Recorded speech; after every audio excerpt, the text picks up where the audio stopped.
centra sobre el componente pedagógico, que es el principal ítem que va a ser, va a estar en la prueba escrita. Ya como les había dicho, pues a eso es que apuntamos a hacer la preparación para ganar este 45%, que es lo que más tiene ponderación en la evaluación.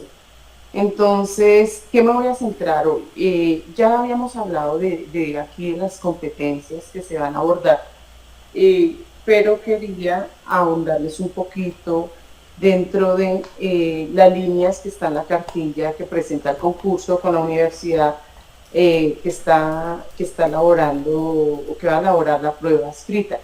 Entonces, no sé si ustedes ya revisaron muy bien la cartilla o las instrucciones, el instructivo que está ahí presente, que nos habla de cada una de las competencias o de los tres tipos de competencias que van a ser evaluados. Y está presente en esta cartilla. Y una de ellas es cuando hablamos de tres competencias principales que van a ser evaluadas, que aparece tal como aparece en la cartilla. La primera es el contexto de la práctica educativa y pedagógica del docente. Esa competencia, el contexto de la práctica educativa y pedagógica del docente, tiene dos elementos. La primera es el contexto social, económico y cultural, que sobre eso fue algún análisis de los ejercicios que hicimos la sesión anterior. Y el segundo elemento que tiene esta primera competencia del contexto de la práctica educativa y pedagógica está el contexto institucional y profesional. No sé si ustedes en este tema han sido juiciosos en la revisión de este material de la cartilla, porque ahí nos está hablando de los elementos principales. ¿Por qué lo retomo acá? Porque sobre esto se va a centrar la casuística. Un momentico, voy a compartir acá y les presento acá tomado directamente de la cartilla estos elementos que se van a tener en cuenta para poder hacer un simulacro pequeñito que yo les envié a sus correos sobre esta temática. ¿Me están escuchando ahí? ¿Sí? Sí, profe. Ok, gracias. Muy bajito, pero se escucha un poquito.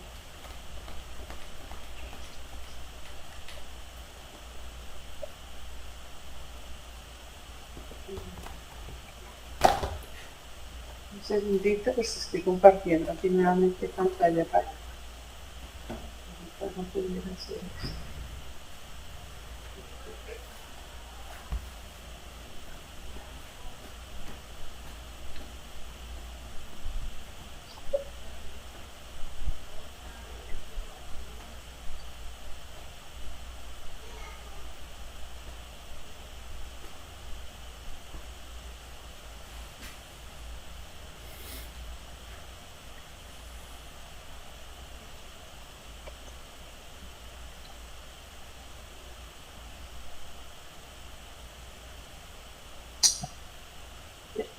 Vuelvo a compartir pantalla.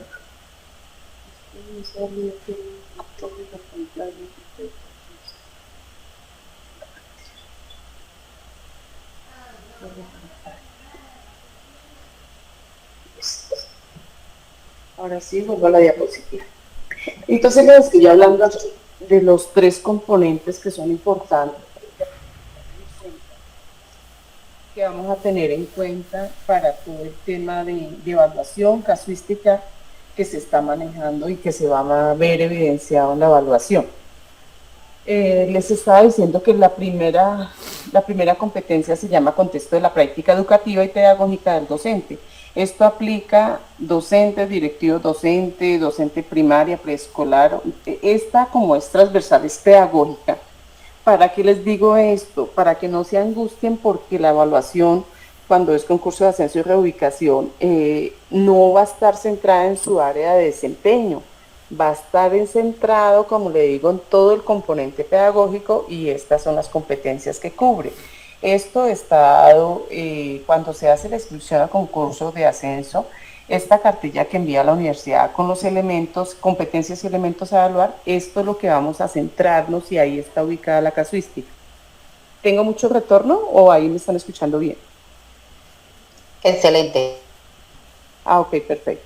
Entonces la primera sería contexto de la práctica educativa y pedagógica del docente, y ya les digo que eso abarca todo el tema del contexto social, económico y sociocultural. Viene el segundo elemento, que es la reflexión, la competencia de reflexión y planeación de la práctica educativa y pedagógica. En esta también hay dos elementos que hay que tener en cuenta. Y pues no es que, como dijéramos, me lo tengo que aprender de memoria, sino que debo de tenerlos claros cuando voy a la casuística. ¿Qué hace relación? Porque a veces como las preguntas, y uno siempre, normalmente cuando ya uno genera cansancio visual y le suma un poco de angustia, que es lo que no tienen que sumarle ni estresa a esta prueba, porque para eso nos estamos preparando y nosotros sabemos que la mayor confianza, y pienso que eso lo hemos notado, lo que hemos presentado muchas veces a varios concursos desde que fueron nombrados en propiedad y se presentaron y pasaron el examen y otras pruebas o concursos que hayan tenido la oportunidad de presentarse. La seguridad en el tema te da una tranquilidad que no te genera estrés, que no va a generar angustia, que no se deben estresar 8 días tanto. Sabemos que estamos como a 36, 37 días de presentar el examen, exactamente el 25 de agosto, entonces si contamos los días exactos, pues no vamos a estresar más, pero esa no es la idea, sino tener claros estos elementos. Entonces, competencia 2 es reflexión y planeación de la práctica educativa y pedagógica con sus dos elementos, que es la pertinencia, los propósitos pedagógicos y disciplinares. ¿En qué se ve esa pertinencia? Allá no le van a preguntar del PDI del colegio, pero sí va a haber algunas preguntas, cómo usted articula su área de desempeño y lo tiene claro, por ejemplo, la parte misional de la institución, ese horizonte institucional, cómo lo hace la transversalización con su plan de estudios, con su currículo, cómo podemos articular esos elementos, y ahí está la pertinencia de los propósitos pedagógicos disciplinarios, que también va relacionado con el modelo pedagógico de la institución y mi práctica pedagógica en lo que yo hago en el aula a diario. Ese elemento es de la competencia 2, que se llama reflexión y planeación de la práctica educativa y pedagógica, y la 2, propuesta pedagógica y disciplinar. Esos son los dos elementos de esta segunda competencia, que ya le dijimos, esa segunda competencia se llama reflexión y planeación de la práctica educativa y pedagógica. Pasamos a la competencia 3, que se llama praxis pedagógica. ¿En qué consiste? Ahí ya es la interacción pedagógica. ¿Cómo en mi aula, en mi desempeño, logro vincular mi área con estos componentes pedagógicos que los llamamos nosotros objetivos estratégicos, ahora los llaman todo así, y cómo podemos trazar esos objetivos estratégicos desde mi área, que se articulen con el proyecto educativo institucional y con el contexto de nuestros estudiantes, que es lo más importante. Todo está dado, todas las preguntas y todo el contexto social, económico y cultural lo debo tener presente en esta praxis pedagógica, que es la competencia 3, que también tiene dos elementos, que es la interacción pedagógica y los procesos didácticos. Y el cuarto elemento que aparece en esta evaluación, el cuarta competencia y que tiene dos elementos, es el ambiente en el aula. ¿Qué elementos tiene el ambiente en el aula? Las relaciones docentes-estudiantes. Cómo nosotros logramos solucionar de manera asertiva, pertinente, todas aquellas situaciones que se nos van a venir, pues obviamente porque sabemos que hay unos contextos pedagógicos bien complejos, pero cómo logro mantener, articular lo que antes llamábamos el dominio del docente, no ejercer autoritarismo, lo articulamos aquí con la competencia que yo les estaba mostrando ahorita cuando les hablaba de la parte de la competencia de la mediación, competencia de ayuda y servicio, que lo retomamos la vez pasada cuando fuimos analizando cada pregunta, esta categoría de ayuda y servicio que se relaciona con la atención a las necesidades de los otros, es decir, el conectarse con sus dificultades e intereses. Y dijimos que una de las principales puestas en marcha que hizo cuando se propuso todo el modelo de escuela nueva, y que no está ajeno al modelo pedagógico que se desarrolla en la institución, ni al plan de estudios, ni nada, y que sigue gente, es trabajar de acuerdo a los intereses de nuestros estudiantes. y esas acciones deben favorecer el bienestar y el apoyo y la búsqueda de soluciones. Eso es lo que nosotros nos apunta, y aquí está en la cartilla y está dentro de las 4 competencias que plantea la cartilla del concurso. Y las dinámicas de aula, nosotros sabemos que ya tenemos que tener ese componente investigativo, ese componente donde nosotros logramos el aprendizaje de diferentes formas, que ya no es la sencilla transcripción, sino ya vinculamos unas herramientas de investigación, unos elementos tecnológicos, un uso de recursos didácticos que están presentes en esta práctica, y seguramente la casuística va a estar apuntando a esas competencias que ya están ahí en la cartilla. ¿Y qué buscan esas competencias? Por ejemplo, en el ambiente del aula, es ese impacto que yo puedo hacer como docente y la influencia que tengo sobre esos procesos que hago en el aula, para que ese ambiente se favorezca. ¿Y eso qué implica? Desarrollar acciones propias que busquen el bien común. Recordamos que eso también lo reza la norma, y es cuando nosotros nos damos que siempre prevalece el bien común sobre el bien particular. No nos lo dicen, recite la norma, pero la casuística siempre nos pone en situaciones en las que tengamos que decidir si yo favorezco una situación particular o siempre estoy en la búsqueda de ese bien común, teniendo presente esos objetivos que prevalecen sobre los individuales o particulares. Y eso no necesito saber la teoría, pero nosotros sabemos que siempre nuestra carta de navegación es la Constitución Política, y de ahí se desglosa todas las leyes y normas que nos cobijan a nivel de educación, desde la Ley General de Educación, la 1620, Ley de Convivencia Escolar, la 1098, Ley de Infancia y Adolescencia, todas esas normas, leyes, decretos que salen y que nos rigen y nos apoyan en la educación, nos dan luces para estos procesos que hacemos. Dentro de ello tenemos que siempre cualquier decisión en pregunta, análisis que hagamos, tenemos que apuntar a que sea una comunicación asertiva. Es definida como la competencia para escuchar a los demás, expresar las ideas en forma clara. Nosotros siempre hablamos de comunicación asertiva, pero a veces cuando los contextos son tan complejos y nos ponen situaciones tan complejas, uno dice, ¿aquí dónde estará la asertividad?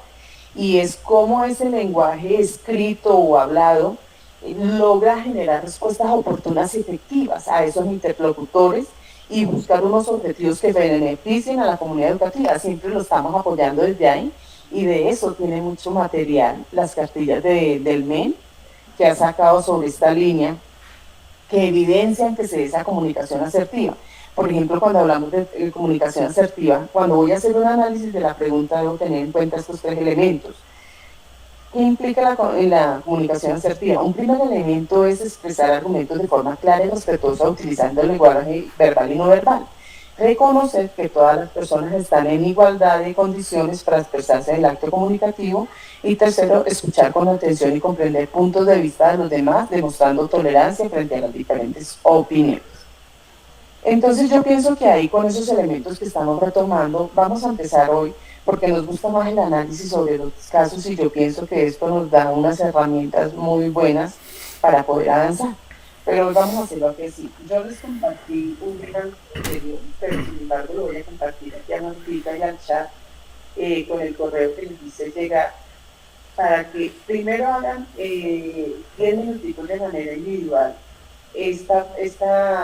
este formulario de Google Forms, que tiene un simulacro, lo hagan de manera individual, y luego empezamos a socializar, a analizar acá.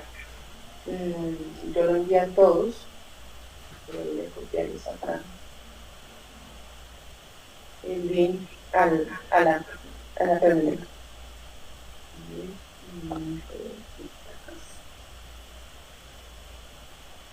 Simulacro. Lo voy a compartir en el chat de la reunión, y para los que pronto tengan dificultad, solo dar clic en el link y los debe llevar a este formulario que está diseñado en línea. Así, perfecto. Y también se lo voy a compartir a Martica, que tiene el chat de azoristas, para que pueda compartirlo a través de este grupo.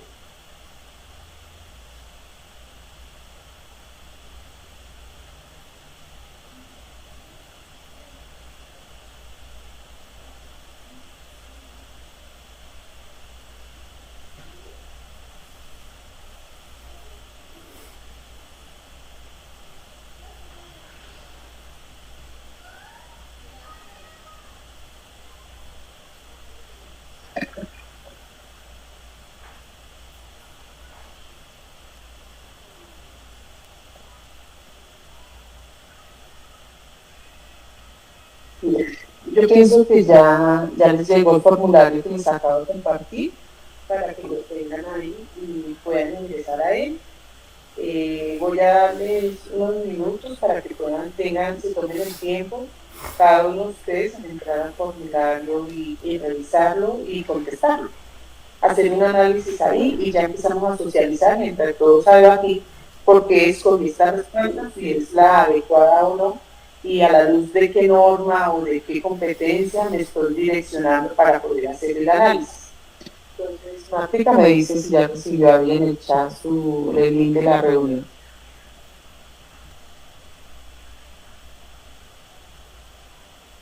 Hola Miriam, sí señora, ya lo pasé a Sode ya.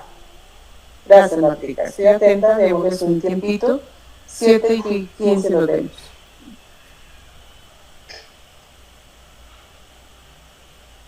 Ya son las 7:17. Gracias, Martica, perfecto. Estamos aquí ya compartiendo pantalla con las preguntas del simulacro. Yo creo que ya pueden ahí visualizar la pantalla del link que les había compartido previamente, sobre el cual estábamos haciendo el ejercicio de revisar las preguntas y hacer un análisis a la luz de las competencias que nos van a evaluar. Vamos con la primera pregunta. Entonces, la primera pregunta está planteada de esta forma. Debido a la difícil situación laboral y condiciones de seguridad de los docentes, los profesores del plantel organizan una huelga, pues hace 2 meses no le pagan el sueldo y además existe una situación de inseguridad en la zona donde está ubicada la institución. En esta situación, un profesor debe: la opción A, participar en la huelga exigiendo sus derechos laborales. B, cumplir sus labores al mismo tiempo que exigir sus derechos. C, involucrar a los estudiantes para que apoyen la protesta. Entonces, ahí ya le doy vía libre a la participación. Vamos con el análisis de esta primera pregunta. ¿Cuál sería la opción más adecuada a elegir ahí? ¿O cuál eligieron? La pueden escribir aquí por el chat y quien me quiera justificar por qué eligió, y ya les marco cuál es la correcta ahí. Entonces, estoy opción de participación. Leonardo dice que la B, Marelis dice que la B, Verónica dice que la B, y Lenin dice que la B, Alan Vergara dice que la B, Nice, todos estamos por la B, perfecto. Entonces vamos a marcar la B. ¿Por qué sería la B? ¿Quién quiere participar, o una de las razones por las cuales hemos elegido esa respuesta, que es la B? Buenas noches. Es la pregunta que yo quería hacerle, porque no sé si mis compañeros lo hicieron, pero pues cuando yo realicé el simulacro le di ver puntuación y yo había escogido la A, pues a la luz de los derechos del maestro. Pero pues no sé si entonces allí se privilegia el derecho a la educación como tal, o pues los maestros no tienen los mismos derechos. Entonces no sé, a mí se me hace muy, no sé. Ajá. Mira, entonces ahí está algo de lo que estábamos hablando. Sí, estoy de acuerdo con la docente. Yo también escogí la A, viendo que debe prevalecer los derechos del maestro. Bueno, profe Miriam, yo escogí, Miriam, yo escogí la B teniendo en cuenta el contexto, que es bastante complicado, entonces no podíamos descuidar a los estudiantes. Hay un contexto demasiado complicado, según lo que la introducción. No, dice difícil Bueno, situación porque laboral también- y condiciones de seguridad de los docentes. Entonces, si yo estoy en una difícil situación laboral y una difícil condición de seguridad del docente, no dice el estudiante, entonces, Sí, pues no sé, Linda, pero siento aquí tienes que pensar, como que tú las tienes que luchas pensar, son... tú tienes que pensar no como sindicato, nosotros tenemos que No, pensar no, no, no. aquí.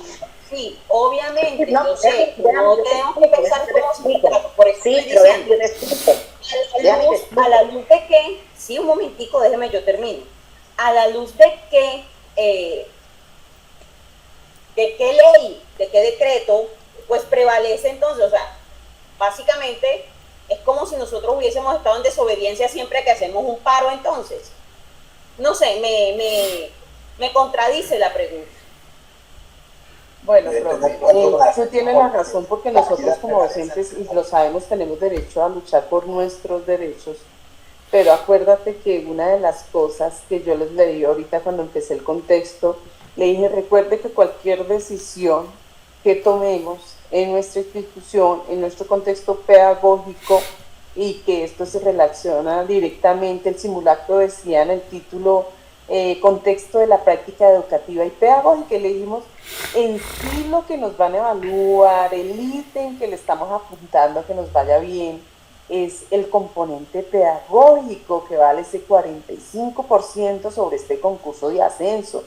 Y está bien, profe, nadie le está diciendo no tienes derecho a luchar por tus derechos cuando hay una situación de vulneración de la parte laboral, en el sentido de que no les han pagado el salario, además fue una situación de seguridad donde está ubicada la institución. Pero eso no quiere decir que solamente la situación de seguridad sea para los docentes. Tenemos una población, y por acá un profe lo relacionaba, recuerde que prevalece el bien común sobre el bien particular. Obvio que para los docentes, para todos nosotros, nuestra parte económica, nuestro salario debe ser sagrado y es uno de nuestros derechos y que tiene el Estado el deber de cumplir con nuestro salario. Pero mira que dentro de las opciones, la opción B, que varios me estaban diciendo y le dije que era correcta, ¿por qué? Porque ya lo dijo un profesor también, nosotros somos garantes de derechos, las instituciones educativas y los docentes somos garantes de derecho, que es un derecho fundamental que está establecido en la Constitución Política de Colombia y que nos está mostrando la opción A, que solamente me dedico a luchar por mi derecho, que es la huelga, y obviamente mis derechos laborales. La B tiene una combinación de las dos, porque me está diciendo cumplir con sus labores al mismo tiempo que exigir sus derechos. Es lo que hacemos, o no sé, aquí se hace acá. Cuando se declara paro general, obviamente que hay que informar con circular y todo a los padres. ¿Por qué? Porque si pasa alguna situación con algunos de los estudiantes y los papás no estaban enterados que ellos no tenían clase o que salían más temprano por huelga, las demandas que se han recibido son unas indemnizaciones por unas situaciones que han pasado en esos momentos, inclusive en una situación aquí en Bogotá, y te lo digo yo como coordinadora, de un docente que obviamente por ser jurado de votación tenía derecho a su media jornada, la circular no la entregó el estudiante a su padre de familia y el niño se accidentó en ese espacio de irse esa media jornada para la casa, y llegó una indemnización y una demanda tenaz porque el papá supuestamente no estaba enterado que su hijo salía más temprano y el estudiante se fue solo pero se accidentó. Entonces mira que ahí es donde uno dice, somos garantes de derechos y la educación es un derecho fundamental. La B tiene un proceso de conciliación que no me veo de manera transversal y no me ubico solo en el campo sindical, que yo estoy en toda la obligación y en todo el derecho, perdón, de ejercer mi ejercicio de sindical, pero también estoy cumpliendo con mis labores. Mira que esa es una mediación y ahí es donde nosotros tenemos que mirar esa competencia que nos evalúan ahí. No puedo ser tan sesgado en la norma porque seguramente sí, en este momento yo voy a decir, no, pero ¿cómo así? Si me están vulnerando mi derecho, mi salario y además a la seguridad que tengo como docente, pero solo me estoy poniendo en mis zapatos. ¿Qué va a pasar con esos estudiantes que no van a tener clase, que en casa no hay un cuidador, que sus padres están trabajando? O sea, son miles de situaciones en las que quedan expuestos estos estudiantes. Entonces nosotros decimos, no, la educación es sacrificada, claro, porque a veces nos están pidiendo pongas en el contexto del estudiante, de la familia, de este derecho fundamental, y ahí es a la luz donde nos toca resolver. Por eso te digo, no debemos ser tan sesgados, nos toca mediar en estas situaciones. Y la C, que decía involucrar a los estudiantes para que apoyen la protesta. Nosotros sabemos que involucrar a un estudiante, si hay alguna situación de riesgo ahí, nosotros somos los responsables de estos jóvenes que ponemos y que los llevamos y los involucramos a la protesta. Entonces uno dice, sería muy arriesgado. Ah, no, pero es que los tenemos que enseñar a que defiendan sus derechos. No, claro, visto desde otro punto de vista, de pronto de asumir una postura crítica frente a las situaciones del Estado, pues claro, pues nadie diría que está mal, pero el riesgo que yo puedo poner a mis estudiantes vinculando a la protesta no sería lo más adecuado. Y además que lo plantea bonita la pregunta, involucrarlos no sería tan grave a los estudiantes, pero imagínate en esa, que yo involucre a los estudiantes y haya un motín, haya, no sé, otras situaciones que se salen del contexto y que han pasado y que salen lesionado el estudiante, pues la investigación no solamente es para el rector o el coordinador, para todos los responsables en ese momento de la institución educativa. Entonces por eso es que nosotros decimos, papel número 1, somos garantes del derecho a la educación. Y eso no se nos puede olvidar en ninguna pregunta, así tengamos todo el derecho a protestar, a entrar en huelga, en paro lo declaran legal o ilegal, todo lo que pasa con el Estado, que nosotros sabemos más o menos cómo se manejan las dinámicas, porque muchos ya llevamos mucho tiempo en este tema de la educación pública, pero no podemos olvidar eso, y obviamente que estamos en un proceso de concurso donde, ¿qué busca estos concursos? Evaluar realmente cómo es nuestra práctica educativa. Y bueno, nosotros sabemos que desde la legalidad, y si nos vamos a lo sindical, podríamos tejer muchas cosas.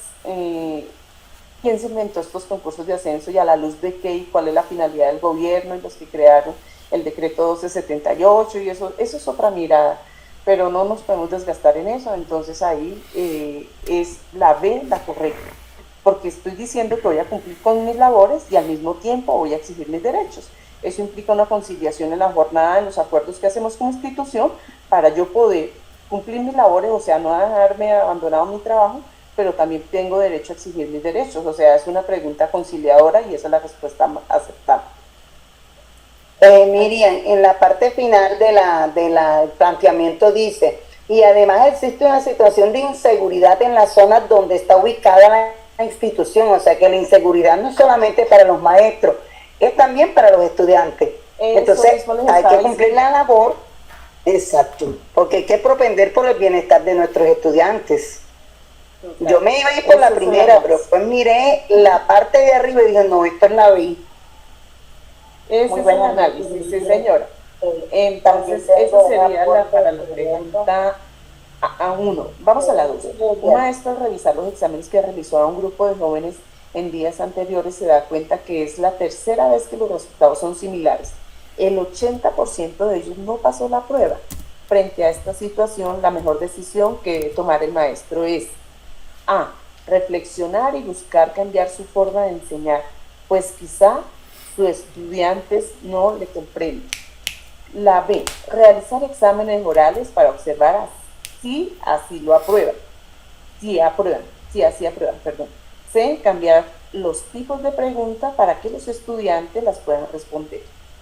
Entonces ahí sí pueden escribir Chami, están escribiendo A, aquí todo, Marta dice A, Gemiro dice A, y bueno, yo veo que todo Iris dice A, aquí todos dicen A. Bueno, está correcta, es la A. La segunda es la que decía reflexionar y buscar cambiar su forma de enseñar, pues quizás sus estudiantes no le comprendan.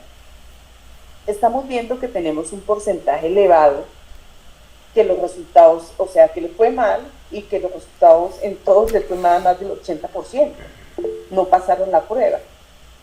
Entonces uno dice, ¿qué está pasando?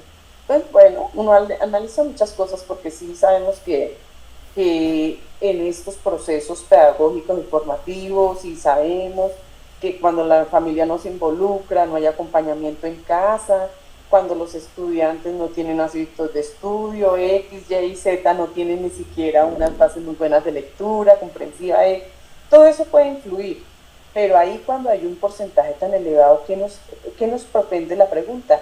Reflexionar y revisar nuestra práctica pedagógica, qué estamos haciendo bien, o por qué le fue un porcentaje tan alto o le fue mal en la prueba.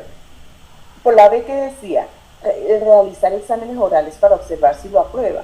Quizás con ese 80% me está reflejando que no, el tema no es simplemente como esté planteada la pregunta o que sea escrita y oral puede argumentar mejor el estudiante, porque ahí se está dando cuenta es que los resultados no son buenos, porque no dominan el tema, porque no lo aprendieron, porque no pudieron comprender bien lo que les estoy planteando. La C es cambiar los tipos de preguntas, entonces ahí ni siquiera el análisis está por ese lado porque dependiendo del tipo de ejercicios que haya hecho en el desarrollo del tema, el tipo de pregunta me va a arrojar lo mismo, que no comprenden el tema, que hay falencias en las temáticas o en el abordaje de lo que estoy queriendo, la competencia que estoy queriendo evaluar. Además que sabemos que estamos evaluando por competencias, que no solamente se centra en un saber aprendido, sino en una competencia, en un análisis, en una argumentación. Entonces se supone que la prueba que yo diseño está a la luz de las competencias que ahora se trabajan en el aula y que no van desalineadas con los DBA. Nosotros sabemos que los DBA que estableció el Ministerio de Educación son los que nos dan las luces para todos estos procesos. Entonces no sé si alguno me quiere argumentar algo más porque escogieron la A.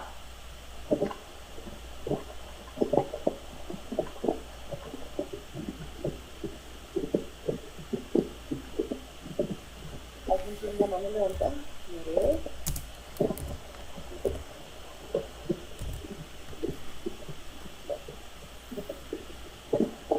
Pasamos a la 3. Dice, Colegio Mariscal Sucre, municipio La Ribera, Caquetá, en la izada de bandera del grado séptimo, baile del currulao, una niña de 12 años y un niño de 11 años sufren una caída por el deterioro que presenta la tarima.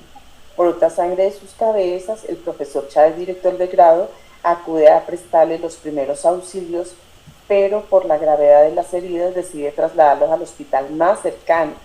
En el camino solicitó a los alumnos el carnet de la EPS, ninguno lo traía. Debido a la urgencia no alcanzaron a sacarlos de sus maletas. La EPS, por falta de los carnets, se niega a atenderlos. Lo mejor que puede hacer el profesor Chávez es A. Pedir que los atienda y asumir con todos los gastos que esto genere. B. Llamar a sus acudientes para que asuman las responsabilidades del accidente y la detención a la EPS.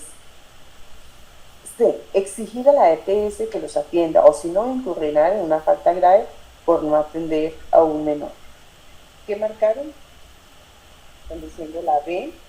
La C. Isabel me está diciendo la C. María Teresa me está diciendo la B. María Elvis me está diciendo la C. Katia la C. Marta Márquez la C. ¿Qué no me dice? Irelis la B. Irelis, ¿por qué me está diciendo la B?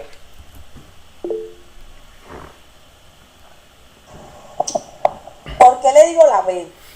Sí, claro. Porque a los chicos sí tienen el carnet de la EPS y a ellos se le quedaron olvidados. Entonces lo lógico es que los papás, o sea, el maestro prestó los primeros auxilios, lo llevó a la clínica, pero ya es responsabilidad del padre llevar los carnets al centro hospitalario.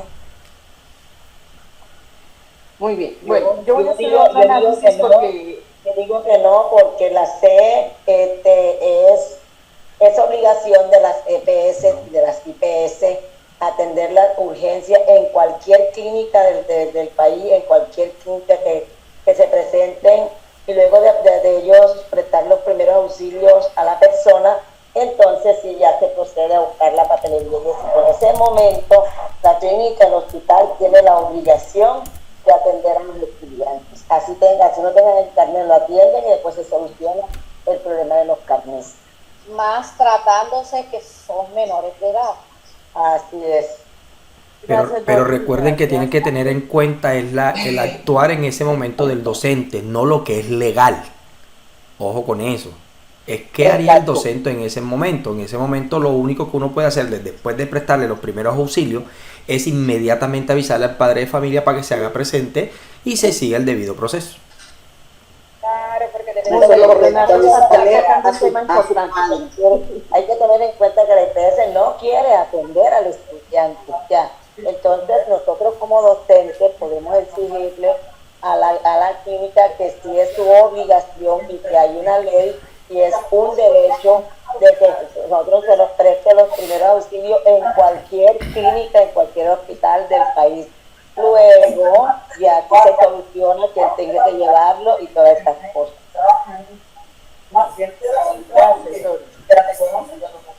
Bueno, y si nos vamos un poquito más a fondo, si nos vamos a lo legal, prácticamente el profesor no puede trasladar al estudiante a la clínica. Hay que llamar servicios de ambulancia. ¿Por qué? Porque si el estudiante fallece en el auto del docente, puede incurrir en muchas cosas. Eso da hasta para demanda. Entonces, las preguntas a veces, cuando uno las analiza demasiado bien, lo confunde. Yo no encontré la respuesta, sinceramente. Yo sé que sí hay que llamar de inmediato a la cliente. Es que no hay ni siquiera de pronto antes de trasladarlo allá a la clínica, hay que llamar de inmediato a la cliente. No hay que dejar pasar ni un segundo para llamar a la cliente, independiente de que el colegio tuvo la responsabilidad o no, o algo así, pero hay que llamar a la cliente, informarle de inmediato. Entonces yo no encontré la respuesta como tal. Gracias, Luis. Pero recuerden que es el contexto de la pregunta. Entonces ahí se dice que ya lo llevó al hospital y todo lo demás. Claro. Entonces ahí lo que le toca es informar al padre de familia, porque ya la responsabilidad va a recaer sobre el papá, porque dado el caso, algún consentimiento y demás, eso no está dentro de las funciones del maestro. Entonces ya la respuesta es la B, por ese sentido. Bueno, les voy a avanzar un poquito si no nos quedamos sin. Mira, profes, yo sí les pienso que acá a todos nos toca hacer esta partecita. Esta pregunta para perdernos mucho, porque nosotros nos empezamos a salir del contexto que nos plantea la pregunta. Centrémonos en el contexto de la pregunta, no lo que debía hacer el docente y no hizo, o que de pronto lo hizo mal, o que le va a llegar demandas, o que no lo debía haber hecho, o que sí. ¿Qué nos dice la norma? Y por aquí Leonardo lo plantea. Existe en todas las secretarías de educación, llámese Bogotá, Sincelejo, Riohacha, a Medellín, donde sea. Existe una ruta de accidentalidad escolar. ¿La conocen, profes? Bueno, precisamente porque la conozco, el docente no puede en el auto llevar a un estudiante accidentado de una institución.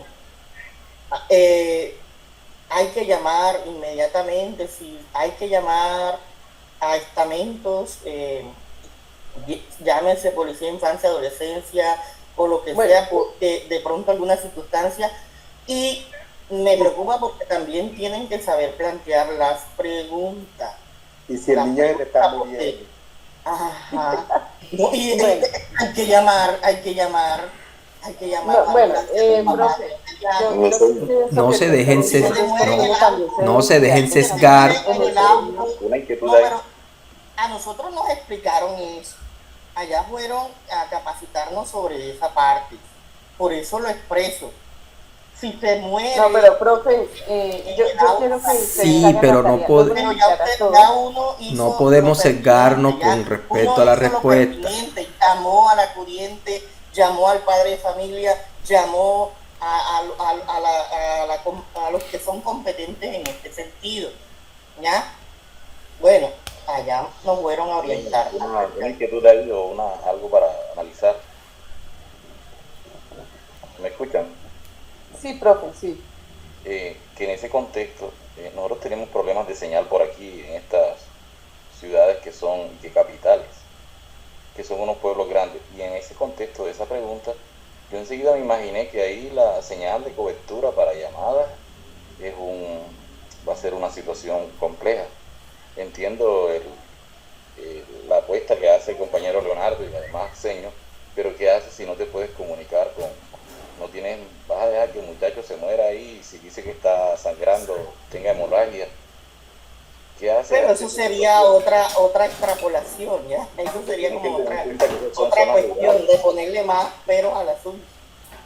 Ya eso sería otra Mire, cosa. profe, les voy a hacer un análisis sin complicarnos Miriam, tanto, disculpa. porque mira, esta pregunta da para muchos análisis diferentes y todos son válidos a la luz del contexto primero, porque como dice el profe, cada contexto es muy diferente. Puede ser que yo logre la comunicación, pero recuerde, hay una norma y dentro de la ley de accidentalidad escolar y la ley 50 de responsabilidad civil que les pido que echen una revisadita y me la traigan para la próxima sesión, la vamos a analizar un poquito.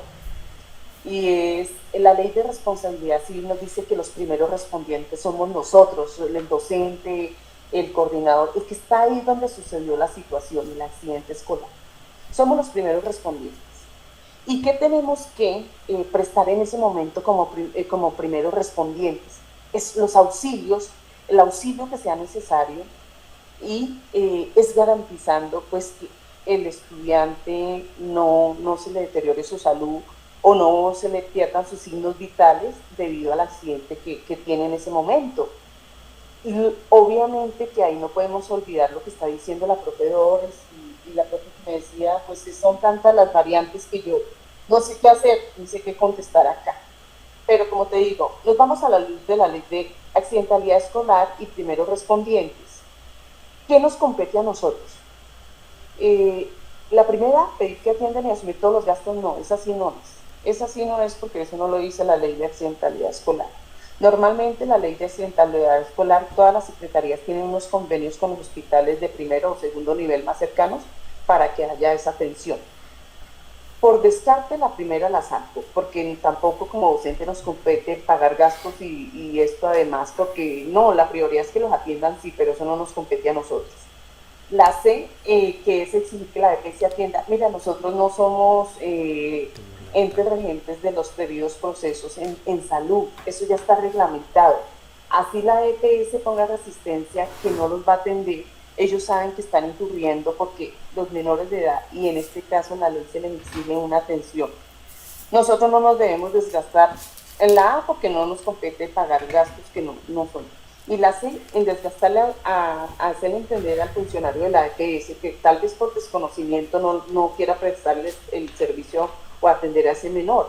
Nosotros no nos compete, ellos saben, y si el funcionario que no quiere recibir esa atención desconoce la norma, no nos compete desgastarnos en eso. ¿Qué sí nos compete? Hacer el traslado inmediato como primer respondiente o prestar esos primeros auxilios como primer respondiente, y siempre recordar que como son menores de edad, siempre deben estar acompañados de los acudientes. Tengo que buscar el mecanismo.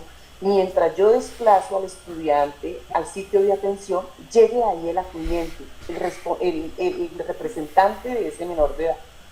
Entonces, eso es lo que debemos hacer.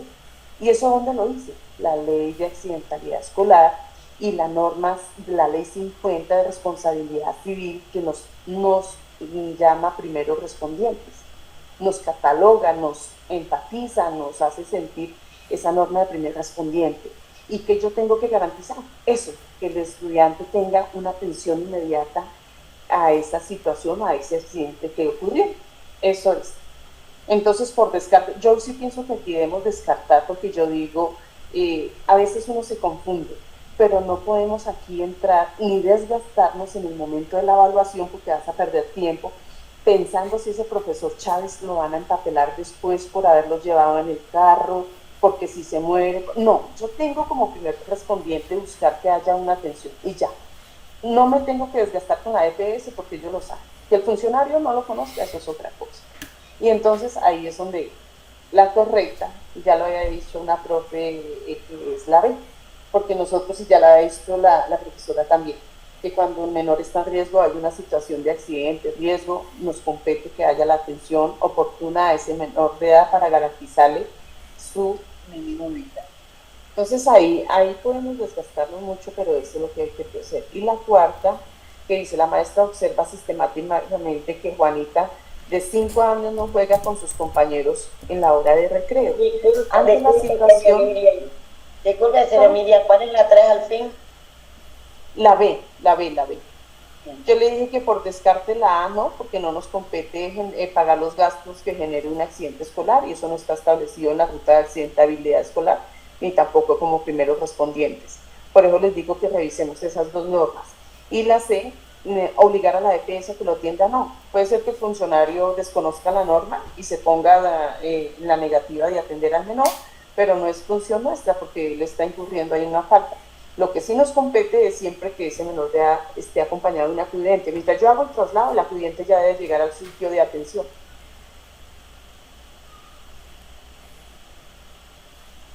Bueno, gracias, gracias. La cuarta dice que la maestra observa sistemáticamente que Juanita de 5 años no juega con sus compañeros en la hora de recreo. Ante la situación, lo primero que la maestra debía hacer, ¿qué contestar? A, B o C. ¿Dónde me están diciendo el lugar de la B? Bueno, nosotros sabemos que ahora nosotros los docentes, orientadores, primaria, todos, tenemos un trabajo transversal que es a la luz de la norma de todo el tema de inclusión y demás, porque realmente si no hay un diagnóstico no podemos saber qué hace que la niña no se integre al juego y si hay algún diagnóstico o algo porque no interactúa. ¿Qué podemos hacer nosotros? Vuelve a hacer. Nosotros como el primer paso, el primero que debo seguir la ruta de atención a esa menor que se aísla y que la veo que no comparte la hora de recreo y todo. Tratar de involucrar en el lenguaje de los otros niños, observar su reacción, y aquí ya varios lo han dicho, es la B, sí, es la B. El primer paso que nosotros tenemos que entablar es vincular a la familia, en este caso hablar con los padres de la menor para buscar la causa de su comportamiento. Si ya vemos que ellos nos describen que la casa es igual, que se aísla, pues ya toca buscar la ayuda de un profesional y eso hace parte de todo el tema de inclusión y de rutas de atención donde nosotros hacemos ese acompañamiento pedagógico desde el aula, desde el recreo, desde los espacios de socialización que tienen los estudiantes, pero obviamente en estas situaciones, si ya se aísla es porque hay una situación, entonces yo no me desgasto en nada, porque dice tratar de involucrarla en los juegos con otros niños y observar su reacción. Es difícil porque si ya la he observado que se está aislando, es porque hay alguna situación de ella que hace que tome esa reacción.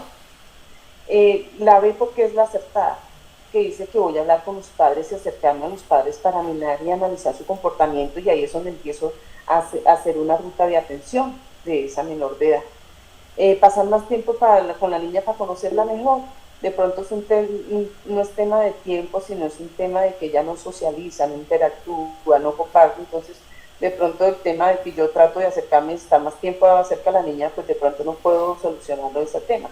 Entonces ahí yo juego un componente pedagógico, pero también es un componente psicológico al lado de las competencias interpersonales. ¿Qué es lo que dentro de mi proceso de pedagogía, psicología, yo puedo hacer? La correcta ahí sería la B.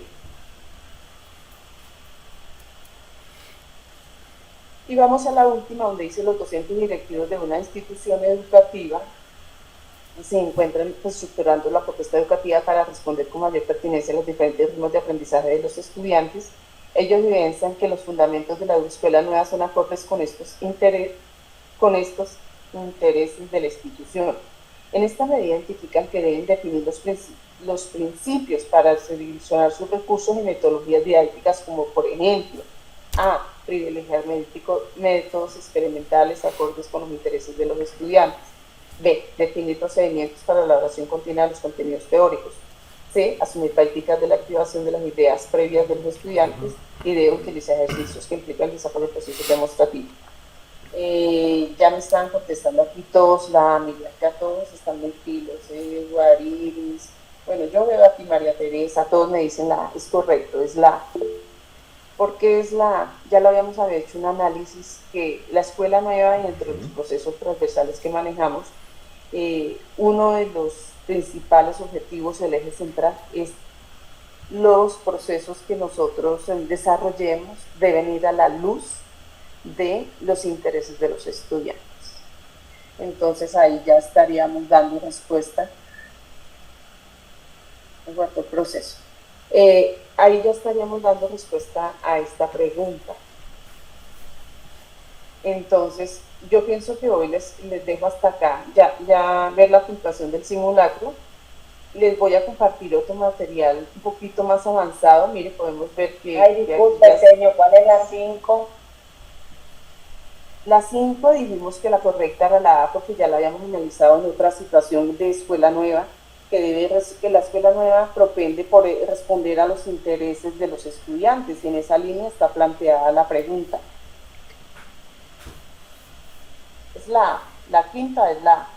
Y te les estoy mostrando aquí en la plataforma que está chuleado ya las respuestas que estaban correctas y a la luz de la norma o del análisis que veníamos haciendo por qué se da estas situaciones. Entonces, ya creo que me pasé un poquito del tiempo con ustedes y también tengo que estar aquí en otra reunión. Entonces, nos vemos la próxima sesión dentro de 8 días. Les voy a dejar material de consulta, pero sí les voy a enviar un correíto para que ustedes hagan la tarea de consultar la ruta de accidentalidad escolar y todo el tema de primeros respondientes. ¿Para qué? Para no divagar tanto en estas preguntas y confundirnos, porque cuando no tenemos clara la normatividad tendemos a confundirnos y a divagar en muchos análisis que de pronto no nos llevan a la pregunta acertada. Entonces la idea tampoco es desgastarnos tanto en una pregunta y poder avanzar en su evaluación y que sea efectiva en el momento de la prueba, porque no sabemos que son con tiempos medidos. Entonces, buena noche para todos. Licenciada Miriam, antes que se vaya, sí, sería de pronto de su buen gusto que usted nos dejara un banco de preguntas suficiente, sin respuestas. Sí, voy a ir retroalimentándole y este análisis que hicimos hoy se los voy a compartir en el Classroom para que todos accedan al material, y se lo comparto también a sus correos para que tengan ahí la información y la puedan retomar. Y ser más objetivo con la respuesta. Damos mucha vuelta con esa respuesta. Claro, porque mira, están válidos todos los análisis, pero yo les decía, debemos ser muy puntuales y no centrarnos en lo que no debemos hacer o en lo que debería hacer el docente en ese momento, en esa situación, sino qué es a la luz de la norma lo que se debe hacer, y así no divagamos tanto. Entonces, buena noche para todos, que tengan una buena noche.